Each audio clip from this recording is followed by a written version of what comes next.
আসসালামু আলাইকুম ওয়ারহমতুল্লাহ। আমার প্রিয় ভাই ও বোনেরা, রমজানের এই বৃহস্পতিবার হয়তো সেই বৃহস্পতিবার যা তোমার জীবন বদলে দিতে পারে। এটি শুধু এই জন্য নয় যে তুমি আজ বেশি টাকা পেয়েছ, বরং এটি সেই জন্য যে আল্লাহ তোমার যা আছে তাতেই বরকত রেখেছেন। কত মানুষ আয় করছে, তবুও চিন্তায় ভুগছে। কত মানুষ চাকরি করছে, কিন্তু তাদের মনে শান্তি নেই। কত মানুষ রাতের অন্ধকারে টাকা গুনছে, কিন্তু ঘুম আসছে না। আমার ভাই ও বোনেরা, আমরা শুধু টাকা চাই না, আমরা চাই বরকত। টাকা বরকত ছাড়া দ্রুত হারিয়ে যায়। বরকত হল সেই শক্তি যা অল্পকে যথেষ্ট বানায়। এবং এই বৃহস্পতিবার সাধারণ কোনো দিন নয়। এটি রমজান, সেই মাস যেখানে প্রতিটি নেক আমল বহুগুণে বাড়ানো হয়। এটি বৃহস্পতিবার, সেই দিন যেদিন অনেক নেককার মানুষ রোজা রাখতেন। এটি সেই দিন যেদিন আমল আল্লাহের কাছে উত্থাপিত হয়। সুতরাং মন দিয়ে শোনো, এখানে একটি সহজ, শক্তিশালী জিকির আছে। এটি দীর্ঘ নয়, জটিল নয়, কিন্তু হৃদয় স্পর্শ করবে। এটি শুধু মুখ দিয়ে নয়, হৃদয় থেকে বলতে হবে। আল্লাহ কুরআনে বলেন, আমি বললাম, তোমরা তোমাদের রবের কাছে ক্ষমা চাও, নিশ্চয়ই তিনি অতি ক্ষমাশীল। তিনি তোমাদের জন্য প্রচুর বৃষ্টি বর্ষণ করবেন এবং তোমাদের ধন সম্পদ এবং সন্তান সন্ততিতে বৃদ্ধি দিবেন। কুরআন সূরা নূহ। দেখো, এখানে ইস্তিগফার প্রথমে বলা হয়েছে, তারপর বৃষ্টি, তারপর সম্পদ, তারপর বৃদ্ধি।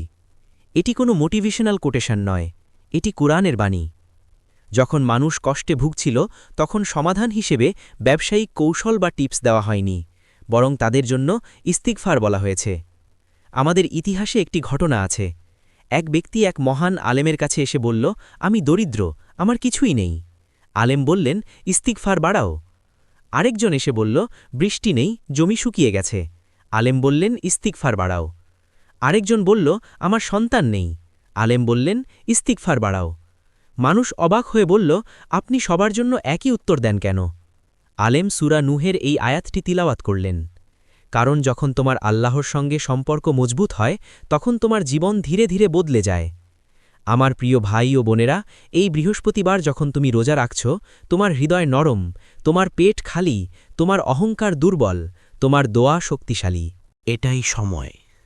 গাড়ি চালাতে চালাতে বলো, ইফতারের আগে বলো, সিজদায় বলো, ঘুমানোর আগে বলো, কিন্তু অনুতাপের সঙ্গে বলো। হয়তো তোমার গুনাহ তোমার রিজিক আটকে রেখেছে। হয়তো তোমার অর্থের বিলম্ব মানে আল্লাহ তোমাকে ঘৃণা করেন না, বরং তিনি চান তুমি তার কাছে ফিরে আসো। হয়তো তিনি তোমার কণ্ঠ শুনতে চান, ইয়া আল্লাহ, আমাকে ক্ষমা করুন। রাসূলুল্লাহ সাল্লাল্লাহু আলাইহি ওয়াসাল্লাম বলেছেন, যে ব্যক্তি নিয়মিত ইস্তিগফার করে, আল্লাহ তার জন্য প্রতিটি কষ্ট থেকে মুক্তির পথ বানিয়ে দেন এবং তাকে এমন জায়গা থেকে রিজিক দেন যেখান থেকে সে কল্পনাও করে না, যেখানে সে হিসাব করেনি, যেখানে সে পরিকল্পনা করেনি।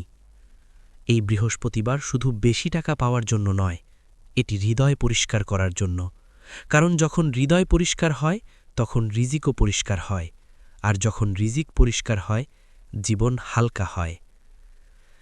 কিন্তু মনে রেখো, ইস্তিগফার কোনো জাদু শব্দ নয়, এটি প্রত্যাবর্তন। এটি মাথা নিচু করে বলা, ইয়া আল্লাহ, আমি ভুল করেছি।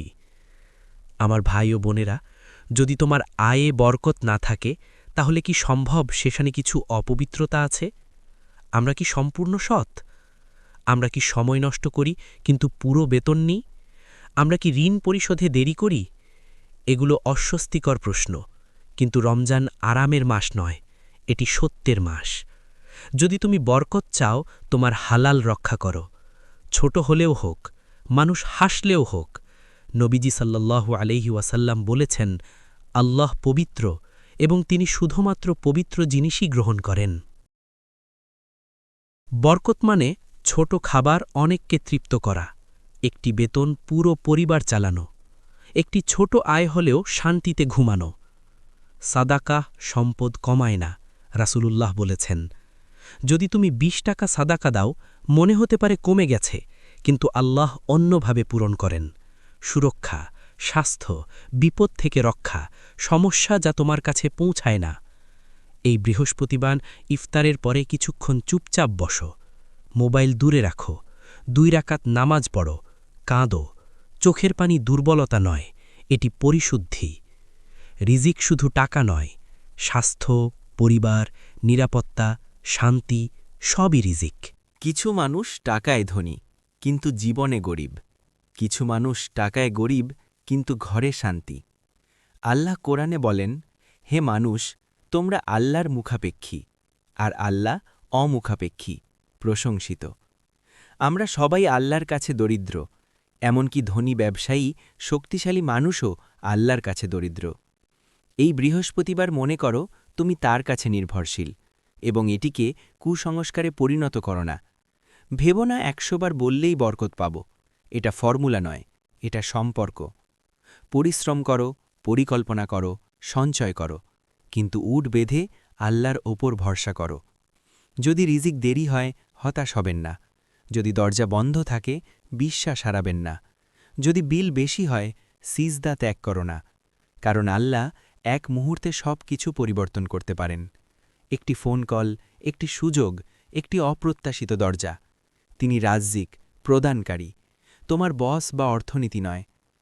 যখন তুমি সত্যিই বিশ্বাস করো, ভয় কমে যায়, উদ্বেগ ছোট হয়ে যায়, বুকে হালকা অনুভূত হয়। কিন্তু বরকত সম্পর্কে একটি চূড়ান্ত সত্য আছে, যা অনেক মানুষকে শেষ মুহূর্তে বুঝতে হয়। একদিন এই অর্থের কোনো মূল্য থাকবে না। একদিন সংখ্যা কোনো মানে রাখবে না। একদিন তুমি শুয়ে থাকবে, শুধুমাত্র আমল হাতে থাকবে। এমনকি বড় ধনী মানুষেরাই এই সত্য ভুলে যায়। যদি তোমার সম্পদ আল্লাহর কাছে তোমাকে কাছে না নিয়ে আসে, তাহলে এটি উপকার করে না। যদি সম্পদ তোমাকে অহংকারী বানায়, তাহলে এটি সাফল্য নয়। যদি সম্পদ তোমাকে ভুল পথে নিয়ে যায়, তাহলে এটি ফাঁদ। আল্লাহ বলেন, হে মানুষ, তোমরাই আল্লাহর মুখাপেক্ষী, আর আল্লাহ অমুখাপেক্ষী, প্রশংসিত। আমরা সবাই দরিদ্র। এই বৃহস্পতিবার তোমার হৃদয় সেই দরিদ্রতা অনুভব করুক, মানে আল্লাহর কাছে আমাদের চাহিদা, আমাদের প্রয়োজন। যখন তুমি সেই চাহিদা অনুভব করবে, তোমার দোয়া সত্যি হবে। তুমি আর শুধু দাবি করবে না, তুমি বিনয়ী হয়ে প্রার্থনা করবে। সার্ভেন্টের যে বিনয়ী মন থাকে, আল্লাহ সেই মনকে খুব ভালোবাসেন। তিনি ভালোবাসেন যখন তুমি ফিরে আসো। তিনি ভালোবাসেন যখন তুমি স্বীকার করো, আমার জীবন নিজে ঠিক করতে পারি না। কিন্তু এটা কুসংস্কারে পরিণত করো না। এটি কোনো ম্যাজিক সংখ্যা নয়, এটি সম্পর্ক, সততা, তাওবা এবং পরিশ্রমের সম্পর্ক। হ্যাঁ, পরিশ্রম করো, হ্যাঁ, পরিকল্পনা করো, হ্যাঁ, সংরক্ষণ করো, কিন্তু সব শেষে আল্লাহর উপর ভরসা করো। যদি রিজিক দেরি হয়, আশা হারিও না।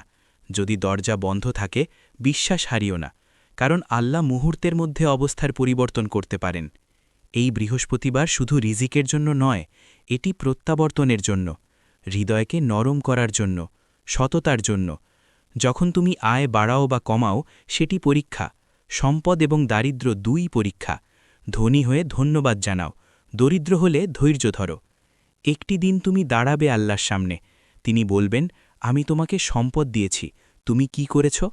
অথবা বলবেন, আমি তোমার সম্পদ ছোট রেখেছি, তুমি কি বিশ্বাস রেখেছ? মুহূর্তটি বাস্তব, আজকের দুশ্চিন্তার চেয়েও বেশি বাস্তব। পরিশুদ্ধ অর্থে প্রস্তুত হও, পরিশুদ্ধ হৃদয় নিয়ে প্রস্তুত হও, পরিশুদ্ধ আমল নিয়ে প্রস্তুত হও। এই বৃহস্পতিবার উপহার, সবাই তা পায় না, তুমি পেয়েছ। এটি তোমার রিজিক। আজ কিছু পরিবর্তন করো, ঋণ থাকলে শোধ করো, সন্দেহজনক আয় ঠিক করো।